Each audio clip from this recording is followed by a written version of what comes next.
Innal hamdalillah nahmaduhu wa nasta'inuhu wa nastaghfiruh wa na'udzu billahi min syururi anfusina wa sayyiati a'malina may yahdihillahu fala mudhillalah wa may yudlil fala hadiyalah. Asyhadu an la ilaha illallah wahdahu la syarikalah wa asyhadu anna Muhammadan abduhu wa rasuluhu alladzi la nabiyya wa la rasula ba'da. Puji syukur milik Allah, Bapak Ibu yang Allah muliakan. Alhamdulillah hari ini kalau tidak salah sudah 12 Syawal 1445 Hijriah. Karena belum lama meninggalkan bulan Ramadan, sesuai dengan yang para sahabat sering ucapkan, saya mengucapkan yang sama, taqabbalallahu minna wa minkum. Semoga Allah menerima amal ibadah kita semua. Bapak Ibu yang Allah muliakan, ini judul itu saya kurang setuju dengan judulnya sebetulnya. Judulnya teh jangan kendor. Nah, kadina ieu teh setuju teh. Syawal momentum peningkatan amal. Kenapa kurang setuju? Berat. Kenapa? Nu aya mah bukan ningkat, tapi minimal kalau bahasa saya judulnya kita momentum mempertahankan amal.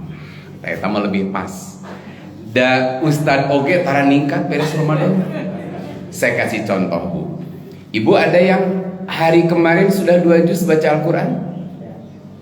Wah, hebat, keren. Bapak ada yang sudah 2 juz hari kemarin? Rada hesenya, tapi tanya Ramadan, wah diledot 3 juz sehari itu. Keren, Pak.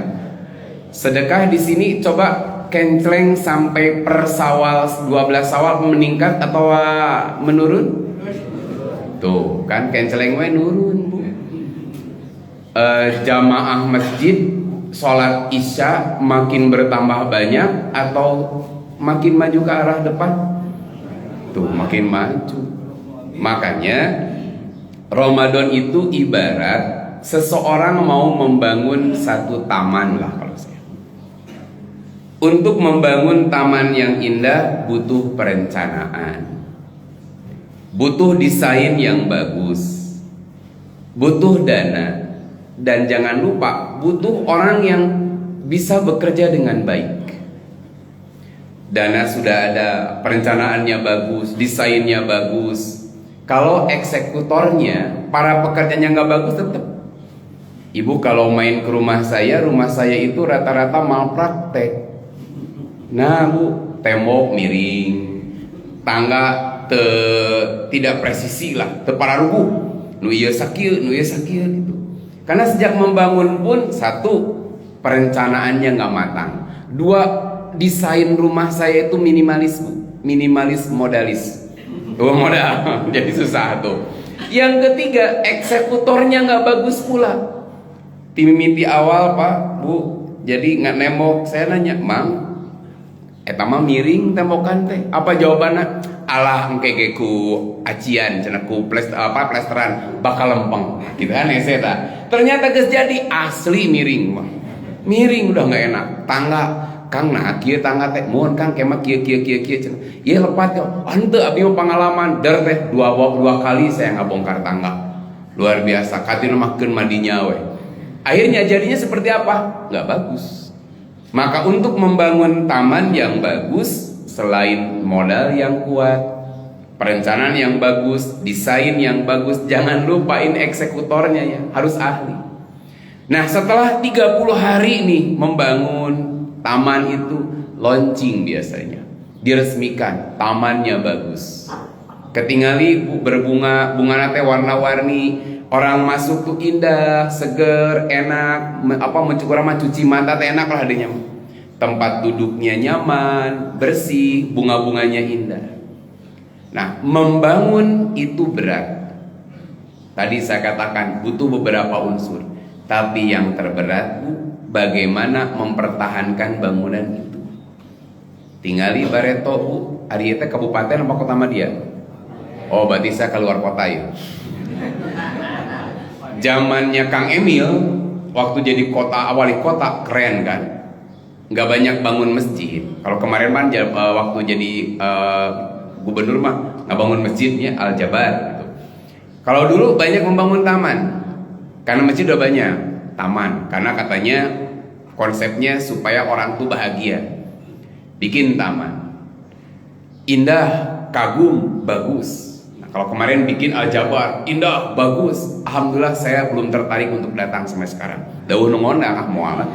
Kayak sedonang mah datang. Ayo teu nongondang moal. Karena masjid bukan dinikmati bangunannya. Da kalinya ngadon selfie balik deui we. Halo, rek nanaon kadinya jadi objek wisata gitu. Saya mah canda ondang mah moal lah.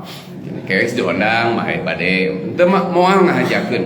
Karena nggak ada dalilnya harus ngahajakeun ke Masjid Al-Jabar, nggak ada gitu. Nah ituna belum berminat mengundang saya jadi abdi ge moal ka ditu ah. Gitu ya. Aslina abdi jual mahal moal gitu kan kabita mah hayang we ka ditu teh. Batur geus saraya tapi abdi teu nu ti Sukabumi nu ti Garut nu Jawa Tengah geus ka dinya. Abdi teu tangga sabelah acan ah bae. Ti kajauhan we selfina. Tah Bu, Pak, berat membangun itu. Kang Emil ngabangun Al-Jabar tuh berat. Tapi yang terberat adalah bagaimana mempertahankan bangunan tersebut. Nggak sedikit taman-taman yang kemudian terbengkalai. Boro-boro bisa dinikmati keindahan bunga-bunganya karena bunganya sudah pada layu. Potna berantakan, jalurnya sudah banyak sampah, tempat duduknya sudah rapuh, sampah di mana-mana. Belum setahun misalnya. Berarti yang terberat itu bukan sekedar membangun tapi mempertahankan. Sama dengan Ramadan, Bu. Kan Ramadan gak sabar udah kain mah vibe-nya lain. Orang tuh semangat Ramadan. Jeung beda we. Jam 3 di komplek tuh udah rame, udah enak. Ayeuna mah sunyi deh gitu. Jam 3 teh. Kamari mah rame, baru udah saya mah nggak pernah memarahi barudak anu pating blok gumblok hantepkeun bae da beres Ramadan dempingan sendirinya. Bahkan kalau saya tuh rada seneng ke masjid-masjid NU nya. Masjid-masjid NU kan berisik lah gitu. Berisik tanda kutipnya. Jam 2 geus Allahumma jam 2 teh geus kata. Jadi tapi leungit anu mah jempling jadi asa anu leungit gitu nya. Jadi saya berterima kasih ke masjid-masjid anu NU gitu. Ku berisik tanda kutip, belum berisik negatif ya. Itu teh asa aya kenangan tersendiri ya tuh. Wah, eta teh rada rame gitu nya kadang-kadang mangga ka bapak-bapak, ibu-ibu, tos tabu 3:30 saur. Eta teh wararas teh. Aya nama jempling, rada sunyi deui gitu. Sepertiga malam tuh dulu rame, Pak. Ka masjid bak subuh teh loba batur diresep teh utara oge maksakeun. Maghrib kalau di kita kan banyak. Isya biasa ngurangan. Spesial bulan Ramadan Pak. Isya anu penuh luar biasa. Walaupun awal wungkul bae teu naon, tapi pinuh Pak luar biasa. Quran nu biasana tertata rapi di masjid aya pabalatakeun da di bararaca. Di rumah Quran teh biasa disimpan dibungkus ku kain bodas Pak. Di seluruh lemari aya nama dibuka pas Ramadan. Nah, makanya karena apa? Vibe-nya lain, rasanya, nuansanya lain, semangatnya lain. Maka wajar kalau Ramadan peningkatan amal. Betul Ramadan. Karena masa membangun nih. Tapi apakah semua orang yang di Ramadan begitu? Tidak. Dan di Ramadan ini ada 3 kelompok Pak. 1, sehingga bapak-bapak ibu-ibu penghuni tetap. 2, musiman. Naon ciri musiman? Ayana teh Ramadan wungkul. Beres Ramadan, beres ke masjid lagi. Jika mau hayang ningali si bapak eta Ramadan. Beres Ramadan, beres jangan ke masjid. Engke tahun hareup panggil deui. Geus dijuru di ditu ke diuk nanti. Haswe si bapak eta. Beres Ramadan, beres. Tapi dia konsisten selama bulan Ramadan tak pernah absen. Mau subuhnya, bahkan iktikafnya luar biasa. Beres Ramadan, beres juga ke masjidnya. Yang ketiga, ini yang paling banyak, penggembira. Biasanya 4 poe sampai seminggu lah gitu. Di Cisaranten sampai ada masjid pasang tenda. Di masjid juga kami juga dipasangan tenda. Nah pada KM di tendaan, ibu-ibu kasihan Pak Ustadz kalau hujan, kan sekarang musim hujan nih, takut kehujanan, pasang tenda. Padahal masjid gede, dipasangan tenda. Memang luar biasa. Saya pernah gara-gara dulu sidang isbat ya, yang tidak isbat-isbat, ya sidang isbat tapi isbat gitu. Ini kali gitu. Kalau sekarang mah alhamdulillah saya sudah percaya dengan quick count dan real count-nya. Kemarin sebelum Ramadan ini saya dari tahun yang lalu sudah tahu quick count-nya bahwa Muhammadiyah dan pemerintah akan berbeda. Muhammadiyah kami Senin, pemerintah Selasa, itu quick count-nya sudah tahu saya. Real count-nya nggak jauh beda. Pas Lebaran tahun riwe, quick count-nya sudah menunjukkan semuanya akan sama satu Syawalnya. Real count mual jauh Pak. Bahkan sebelum quick count dan real count kita udah tahu dari tahun yang lalu bahwa Ramadan sekarang akan beda, tapi Idul Fitri dan Idul Adha-nya akan sama untuk tahun ini. Jadi saya sebelum quick count ada, nanti nih Idul Adha udah tahu. Insya Allah Idul Adha kita juga akan sama tahun ini. Nah ini jadi luar biasa. Kemarin sampai kita ada kajian kenapa di negeri yang sama kok Lebaran dan Ramadan beda. Nah salah satu faktornya karena kriteria yang berbeda antara wujudul hilal dengan imkanur ru'yah. Tapi insya Allah katanya nih 1446 nanti Muhammadiyah akan bermigrasi dari wujudul hilal ke imkanur ru'yah. Tapi tetap insya Allah bakal tetap beda. Insya Allah beda. Kenapa? Kriterianya beda. Masalah. Kriterianya beda. Kalau pemerintah menggunakan kriteria 364, 3 derajat di atas ufuk, sudut elongasinya 6,4. Nah Muhammadiyah nggak mau 8 derajat. Nah paling beda deh. Nuka dua, ru'yat global. Ru'yat global Muhammadiyah beda dengan ru'yat globalnya HTI atau sebagian Salafi. Namun di Saudi sudah kelihatan, udah kita ngikut karena yang gitu. Ini mah enggak, global asli global. Di Amerika sudah terlihat, misalkan ya, masuk kriteria Muhammadiyah 8 derajat, walaupun di Indonesia belum kelihatan, ikut itu. Eta ru'yat globalnya.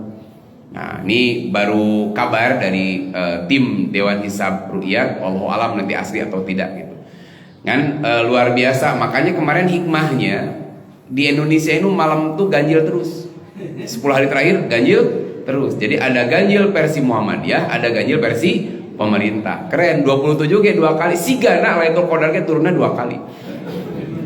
Kanggo Muhammadiyah jeung kanggo pemerintah. Eta uniknya di Indonesia, mata nikmatilah perbedaan ini. Jadi kayak ada ganjil 2 kali. Nah, penghuni atau penggembira ini paling banyak di Ramadan. Bahkan luar biasa, bukan hanya bab masjid Pak. Kan ada yang belum hari ke-30, hari ke-7 saja eta tenda geus dibongkar. Pada kayak dibongkar tenda, mohon ibu-ibu sekataleg ku masjid. Sudah masuk semuanya. Eta baru hari ke-7. Karena hari pertama gara-gara nungguan sidang isbat, saya imamna padahalnya teka bagian tempat. Sampai sholat inu sendal aslina. Masya Allah pinuh kieu. Wah, satu sisi ya Allah itu ngehargaan ustadna datang telat langsung naon teka bagian tempat. Di satu sisi bahagia, pinuh masjid sampai salasar masjid penuh semua. Tapi hari ke-7 geus lenglang masjid. Belum hari ke-10, hari ke-7. Luar biasa, apalagi diuji ku hujan. Bahkan kalau ibu main-main ke pasar, dulu pernah ke Antapani, itu sudah beberapa tempat serasa Syawal. Nah, anu ngarobi nu marakan di warteg teh lain nu ditiung wungkul. Nu jarenggotan nu kumisan ge milu ayeuna mah. Nah, asa sawah geuning itu gitu, Pak. Ngudut biasa, makan biasa, itu belum selesai Ramadannya. Bahkan uniknya Pak, di negara Wakanda ada yang kena OTT justru bulan Ramadan. Ditetapkan tersangka justru bulan Ramadan. Tuh, jadi belum beres Ramadannya. Belum membangun geus hancur. Aya ngabangun, beres Ramadan saumna, tapi bangunannya nggak indah, nggak bagus, nggak megah. Tapi bapak-bapak yang berjuang luar biasa. Kalau bahasa saya, orang yang membangun dengan baik itu imanan wahtisaban. Dia membangun dasarnya iman dan ihtisaban, maka insya Allah bangunannya megah. Tamannya indah. Cuman yang terberat Bu, ibu ngabangun bumi nu indah nu megah. Cul we antepkeun. Tara di Sabua. Jangankan begitu Bu, tidak ditinggali saja geumeun rumah. Mulai kararbul, tidak terawat, gentengna bocor, handapna kararebul, temboknya mulai rapuh, kacanya mulai burem. Banyak rumah-rumah megah yang kemarin ada kasus Tiko sama ibunya. Ibu dengar bu kasus si Tiko tanya, imahna gede, udah nggak ada listrik, nggak ada air, tekarawat, geueun, horor sieun. Nah sama dengan Ramadan kita. Kalau Bapak sudah termasuk sukses ketika ada mengatakan minal aidin wal faizin, selamat, Bapak sudah termasuk orang-orang yang kembali kepada fitrah. Wal faizin, sukses. Yang terberat adalah menjaga kesuksesan, keberhasilan Ramadan kita. Makanya unik bu, beres Ramadan kenapa ada saum sawal? Eta teh diantara ngarawat supaya vibe atau rasa Ramadannya masih aya keneh. Bukan berarti seperti Ramadan, supaya aya keneh. Bu, di Ramadan aya tarawih, aya di luar Ramadan aya salat malam tidak bu? Ada, dipelihara. Tapi tadi memelihara ternyata lebih sulit daripada ngabangun. Makanya saya beri contoh satu riwayat. Saya can waktu ini teh, 6:30 kurang gitu. Ibu pernah dengar hadis mungkin ya. Dai geus katambul lah, dai mah kan rata-rata geus 36 juz hafalana lah, sama geus jaragol. Kieu Bu. Rasul ngajarin begini, lakinu mautakum la ilaha illallah.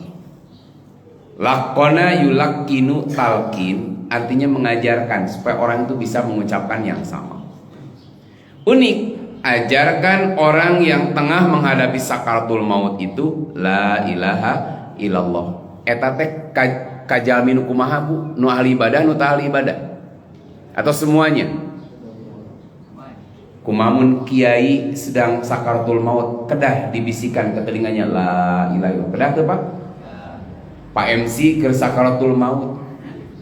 Kapenak ya ku jamaah, waduh udah katingali atuh tina tongkrongan ieu menjalmi soleh. Luar biasa. Sakaratul maut, jawab la ilaha jadi bedol tekedah. Anjeunna mah tos ahli. Kapan abdi ge diajar ti anjeunna atuh? Kitu teu Pak. Kiai sedang Allah Pak mengapaan udah biasa nu sakaratul maut makan dari kaki sudah mulai mendingin, napas mulai terengah-engah. Apakah seorang kiai, ahli masjid, ustadz perlu juga diajarkan la ilaha illallah? Bukankah mereka sudah setiap hari mengucapkan kalimat itu? Bahkan di satu tempat maka nepi kang keleger ngapoe la ilaha illallah, la ilaha illallah, la ilaha illallah. Nepi kayak gerakan tertentu kan, la ilaha illallah, la ilaha illallah. Kan dikatain illallah, illallah, illallah, dikatain hu gitu kan. Tapi pertanyaannya, kalau orang yang semacam ini juga Pak perlu ditalkinkeun? Pan geus ngapoe ngucapkeun la ilaha illallah teh. Apa pentingnya Nabi memerintahkan lakinu mautakum, padahal kita udah tiap hari Pak maca kalimat itu. Kita kasih perbandingan satu dalil begini. Ketika perang, dalam satu peperangan Pak, Rasul pernah berkata kepada para sahabatnya, man ahabba minkum an yanduro ila ahlil jannah fal yandur ila hadar rajul. Siapa di antara kalian yang ingin melihat penghuni neraka, tinggalin laki-laki ini. Ketika para sahabat mengarahkan pandangannya pada laki-laki yang kata Nabi ini ahli neraka nih, kaget para sahabat. Mun ayeuna mah kapan eta mah pejabat TKM asyahadah, pan eta mah naon anu sabda teh panghareupna wae, tah gitulah. Karena orang yang kata Nabi dia penghuni neraka, orang yang gagah berani berjuang melawan musuh panghareupna, mun salat teh panghareupna gitu. Luar biasa. Sebelum orang datang geus di dieu, bahkan mikir di cepengan gitu. Bisa anu adan panggeulana. Luar biasa gitu. Dia orang yang paling gagah berani dalam berperang. Tapi apa kata Rasul? Dia ahli neraka. Dulu sebelum saya tamat baca hadisnya, oh meureun ria ieu mah gitu. Hayang kapuji, ternyata bukan itu masalahnya, Pak. Ketika ada seorang melihat kenapa dia disebut ahli neraka oleh Nabi, ternyata begini Pak. ketika sekujur tubuhnya sudah penuh luka. Dia tidak kuat Pak dengan rasa sakit yang dia derita. Dia ambil pedang, dia tusukkan ke dadanya hingga tembus ke tengkuknya. Tak eta. Padahal bahasa saya, orang yang berjuang jalan Allah gesajengkal dia atau asup surga teh Pak. Bukankah kematian karena berjuang menegakkan kalimatullah itu balasannya surga? Tapi sajengkal deui asup surga dikusruk ka neraka, terpeleset dia. Apa penyebabnya? Teu kuat rasakan nyeri. Hiji. Yang kedua, ini untuk memahami kenapa Nabi kok memerintahkan mengajarkan lakinu mautakum la ilaha illallah. Yang kedua, ini sama kasusnya. Ada seseorang wafat di jalan Allah, sedang berjuang ya. Nabi diminta untuk menyolatkan, tapi apa kata? Jadi solatkan saja oleh kalian. Kan aneh Pak. Orang meninggal di jalan Allah, Nabi nggak mau menyolatkan. Sampai kata Nabi, solu ala sohibikum, solatkan saja oleh kalian. Sahabat kaget, ya Rasul, ada apa gerangan dengan orang ini? Kata Nabi, pariksa tasna. Ketika dipariksa tasnya, ada manik-manik milik orang Yahudi yang la yusawi dirhamain. Hargana teu nyampi ka 2 dirham acan. Ada apa dengan ini ya Rasulullah? Inna sahibakum qad gola bisabilillah. Saudara kalian ini sudah berkhianat di jalan Allah. Apa bentuk pengkhianatannya? SOP orang yang perang, Bapak Ibu, kalau dia mendapatkan gonimah, rampasan perang, besar kecilna laporkeun ka Rasul. Ieu mah ditilep abuskeun kana tasna.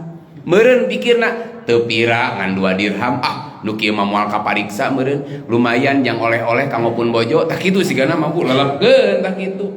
Geus sigana urang pan ngantor, asigana pulpen mah moal kapanggih meureun. Kalkulator mah moal kapanggih, laptop mah tinggali gede, kalkulator pun anak keur butuh di kantor kalkulator gula-gula alus kesakan, tak kitu siga kitu Pak. Komo nu gede-gede mah Pak. Laporan sakit 2 lembar 3 lembar moal kapanggih meureunan, tak siga kitu Pak. Ternyata buah dari perbuatannya, jangankan dia mampu memberikan kepada istrinya manik-manik teh, can nepi maot tah jalmi. Nabi nggak mau menyolatkan. Nah ini gambaran Bapak Ibu, mempertahankan keimanan tuh nggak mudah sampai detik-detik terakhir. Selama hayat masih dikandung badan, ruh belum meninggalkan tubuh, selama itu pula kita berjuang pertahankan akidah kita. Makanya kata Nabi, innal abda la ya'malu fima yaronas min amali ahlil jannati wa innahu min ahlin nar. Ada orang yang menurut kebanyakan orang ahli surga, iya mah. Duh, kaasahadahna rajin, sopna paling depan, rajin ke majelis taklim, katinggalina geus di surga euy, tapi sesungguhnya di ahli neraka. Kebalikannya, wa ya'malu fima yaronas amala ahlin nar wa huwa fil jannah. Ada orang yang menurut kebanyakan orang, wah iman neraka ya. Ahli neraka nih orang nih. Salat ka masjid taraka tingali, awak tatoan, mun istri make rok mini ka mana-mana, jiga ahli neraka. Tapi dia sesungguhnya ahli surga. Kenapa? Ujung hadisnya, innamal a'malu naon Bu?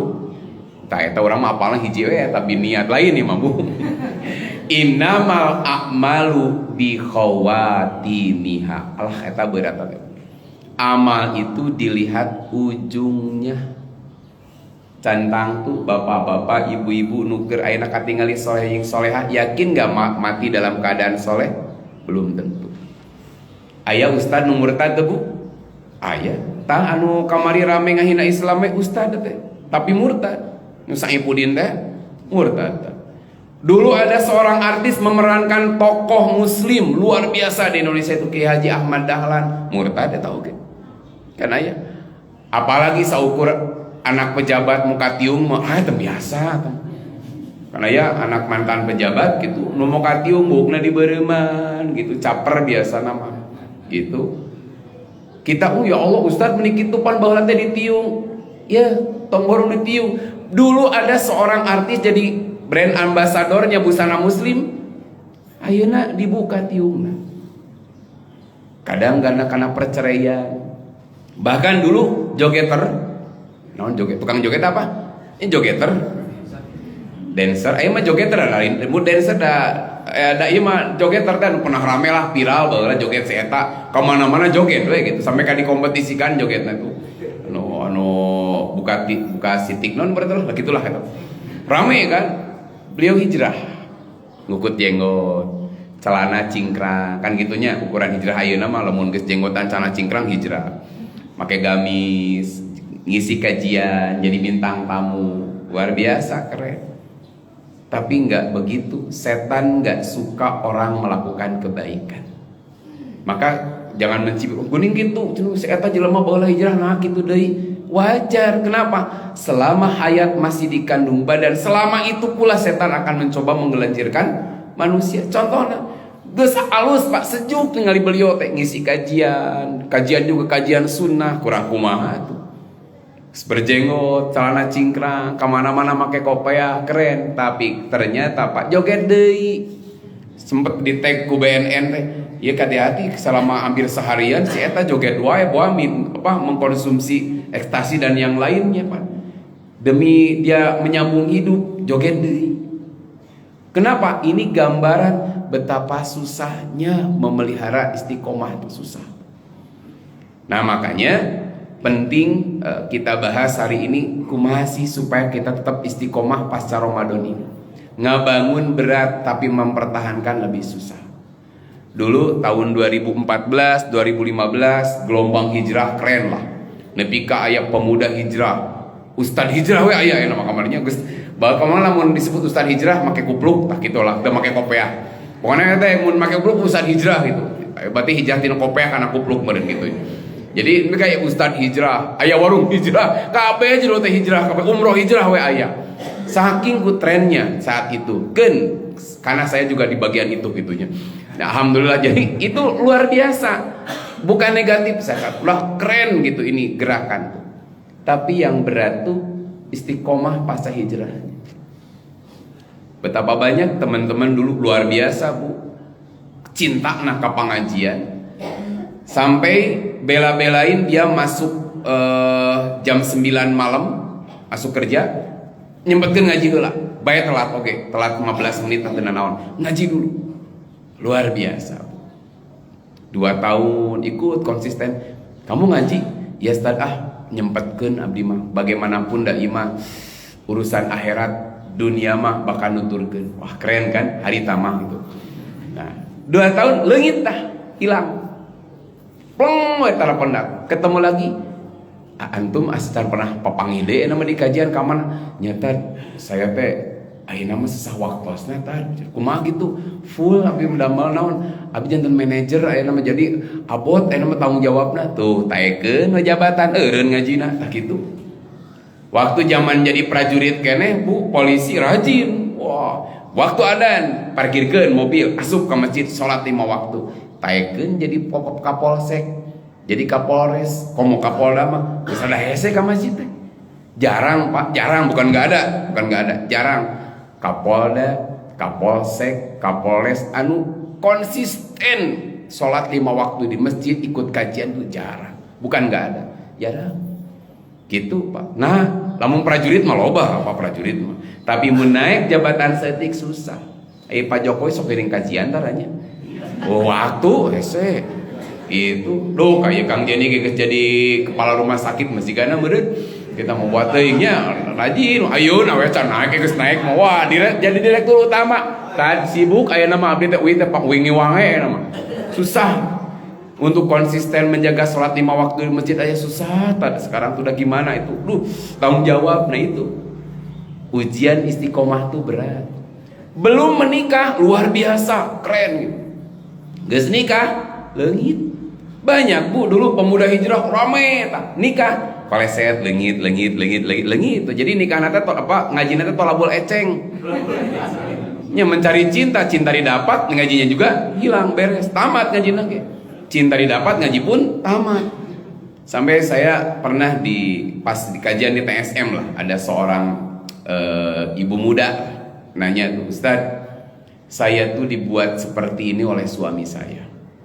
Dulu masa-masa pacaran suami saya itu mantan pacar saya, yang jadi suami saya, yang jadi suaminya itu, dia mutusin, Neng, kayaknya hubungan kita akhiri saja. Emang kenapa? Kayaknya apa yang kita lakukan dibenci Allah deh. Kenapa? Kita belum siap nikah. Kalau memang Allah sudah menakdirkan kita untuk bersama, apapun caranya kita akan dipertemukan. Tapi saya belum bisa untuk menikahi Neng hari ini, bulan ini, tahun ini. Saya ingin memperbaiki kedekatan saya dengan Allah. Maka saya putuskan hari ini, Neng bukan siapa-siapa saya lagi. Kalau kelak Allah memang menakdirkan kita akan dipertemukan lagi, tapi bukan di sini, tapi di pelaminan, karena kamu akan jadi istri saya. Tapi sementara ini, lu, gue, izinkan saya untuk mendekatkan diri kepada Allah. Keren kan, Bu? Nangis Bombay heula lah, air mata Bombay pisah. Dua anak hijrah parangi deui di Masjid Al-Latif dua anak. Geningan di dia dua anak bareng. Nu itu jadi make tiung, nu iya jadi rajin kajian. Alhamdulillah Bu, qadarullah menikah. Alhamdulillah kan, ihin jeung ihad katinggana mah halusnya, solihin jeung solihat ketemu mah. Gitu kan. Kan mah kitu enak Bu, lamun kuntilanak jeung gendro kawin anakna pasti tuyul kan, ari solihin jeung solihat mah moal. Tapi ternyata Bapak Ibu, istiqomah tuh berat. Istrinya cerita tadi, saya dibuat seperti ini, cinta kepada kajian, menjaga sholat 5 waktu, bahkan berbusana seperti ini pun jasa dari suami saya dulu, sebelum kita menikah. Tapi setelah menikah, belum setahun, apa yang berhenti dari suami saya? Gestara ngaji. Fase berikutnya, Isya, Maghrib sudah tidak ke masjid. Fase berikutnya, subuh ge kaberangan. Sekarang mau diajak kajiannya susah, minta ampun. Padahal dialah yang membuat saya berhijrah menuju Allah. Itu gambaran Bu. Ternyata memelihara konsistensi dalam beramal tuh berat. Makanya saya bilang judulnya ulah ningkatkeun lah, minimal mempertahankan ge sese aslina. Komo ningkatkeun Bu. Karasa ningkat, saya sih nggak merasa meningkat. Kenapa? Mempertahankan ge naon? Beratnya luar biasa. Makanya apa yang harus kita lakukan supaya minimal apa yang sudah ada tetap kita bisa pertahankan. Poin pertama, Nabi ngajarin yang paling ringan dulu Bu, doa. Satu, doa dalam Quran, surah Ali Imran ayat 8. Geus katamul ku ibu-ibu makan. Doanya, Rabbana la tuzigh qulubana ba'da id hadaitana wa hab lana min ladunka rahmah innaka antal wahhab. Apa terjemahnya? Wahai Tuhan kami, jangan kau jadikan kami berpaling setelah engkau berikan hidayah kepada kami. Artinya sangat mungkin Bu, pan ibu bisa datang ke sini, hidayah Allah tos ayana hate yang meringankan langkah ibu untuk bisa berjalan, langkah bapak untuk berjalan ke masjid ini. Pan hidayah mesti bagi-bagi ya teh. Saya yakin posterna geus di share. Bahkan dulu masuk ayahnya masjid teh, mangga bapak-bapak, ibu-ibu nu bade ngaraos di antos di Masjid As-Sahadah sakali deui. Tah eta kan geus hidayahna Bu, sudah di share Bu. Tapi apakah semua orang mau membuka pintu hatinya untuk menerima hidayah ini? Belum tentu. Ibarat seperti ini Bu. Pagi hari sang mentari mulai keluar dari peraduannya. Sinarnya memancar. Pertanyaannya, apakah semua manusia mendapatkan cahayanya atau tidak Bu? Tergantung daik muka iman tuh. Ada orang yang membuka rumahnya, dia keluar di rumahnya menyongsong cahaya matahari itu, maka dia dapat nutrisi terbaik dari sinar matahari tersebut. Ada orang tidak keluar tapi lumayan pantau dipelengekeun dibuka, rada asup lah. Aya nu ngan saukur hordeng unggul dibuka, pantona teu dibuka. Tapi ada orang nu mau poek maneh, pagar digembok keneh, pintu ditutup, pintu kamar pun ditutup, hordeng ditutup, sakitu geus berang mau poek keneh. Nah itulah tipe manusia di saat hidayah Allah beri, dia menutup pintu hatinya. Maka Bapak Ibu termasuk orang yang membuka pintu hati. Nah, kenapa harus berdoa? Karena belum tentu kenikmatan yang kita rasakan kita bisa rasakan hal ini sampai kita mati nanti. Dan kalau kita lihat runtuyan ayat ini, lihat ayat 7, ayat 6 sebelumnya, ayat 7-nya. Ternyata doa ini bukan diucapkan orang bodoh, Pak. Yang berdoa ini adalah ar-rasikhuna fil ilmi, orang yang mendalam ilmunya. Mencukura mak kiai na ya, ustadna ngado arobana la tuzikulubana komo mustamina mah gitu. Orang yang ahli ilmu saja, ya Allah jangan kau condongkan, palingkan hati kami kepada kesesatan setelah kau berikan petunjuk. Eta teh nu ngarti komo nunteu. Dua, ada satu doa juga diriwayatkan oleh Imam Ahmad, diterima dari sahabat Anas bin Malik. Rasul berdoa begini, bahkan beliau nih banyak berdoa begini, ya muqallibal qulub sabbit qalbi ala dinik. Wahai maha pembolak-balik hati, tetapkan hati kami dalam melaksanakan aturan atau ajaran agamamu. Jadi supaya hati itu terus konsisten dalam melaksanakan dinika, yaitu agamamu. Ari agama Pak, eusina moal jauh ti parentah jeung larangan. Kita meminta kepada supaya diteguhkan hati kami dalam melaksanakan ajaran agama kita. Makanya doanya sabit qalbi ala dinik. Mendengar doa ini Anas protes, ya Rasulullah, amanna bika wa bima jita. Kami sudah beriman kepadamu dan apa yang kau bawa. Fahal takhofu alaina, apa yang kau khawatiri pada diri kami? Kan kami geus iman ya. Kami sudah iman dan melaksanakan apa yang kau perintahkan, apa yang kau takutkan pada diri kami. Maka beliau jawab, na'am innal qulub baina usbu'ain min asabiillah. Hati itu ada pada dua jari-jari Allah di antara jari-jarinya, yang Allah membolak-baliknya. Jadi bisa jadi Pak, ayeuna semangat besok malas, ayeuna mukmin besok kafir, sangat mudah. Makanya ngadoa ya muqallibal qulub, eta teh nabi gitu. Yang kemudian jadi amalan para sahabat. Nah, makanya keterangan ini jadi gambaran kenapa orang yang mau wafat diajarkan la ilaha illallah. Karena tadi selama ruh belum meninggalkan tubuhnya, selama itu pula setan akan menggoda manusia supaya dia mati suul khotimah. Maka kita datang membisikkan dengan lirih ke telinganya, la ilaha illallah. Saya belum pernah melihat ada orang yang berhasil mengucapkan. Pengalaman kami mentalkinkan belum pernah la ilaha, apalagi la ilaha illallah. Itu saya belum pernah mendengar. Ibu terpercaya sok ibu sakaratul maut lah. Kayak orang talkin, kayak komah tuh. Di Ramadan, kenapa kita banyak baca Al-Quran? Sumber ilmu bagi orang-orang beriman itu Al-Quran. Kita dibuat cinta kepada Al-Quran. Makanya salah satu target Ramadan itu adalah penambahan ilmu selain bertakwa. Karena apalah arti ketakwaan tanpa ilmunya. Makanya poin kedua, istiqomah dalam taat dibangun karena pemahaman yang benar terhadap agamanya. Pemahaman yang benar terhadap agamanya itu harus ada ilmunya, ilmu terhadap Al-Quran dan sunnahnya. Maka kalau orang ingin istiqomah, tong pernah pegat pengajian. Dari urang mah punten di dapur kereng maketan eta besek. Cing teh ya pangantenan kudu hadir mah ieu teh gitu. Tuan rumahna mah cari cing di dapur ngombegan besek kita. Menjang naon abi nyerama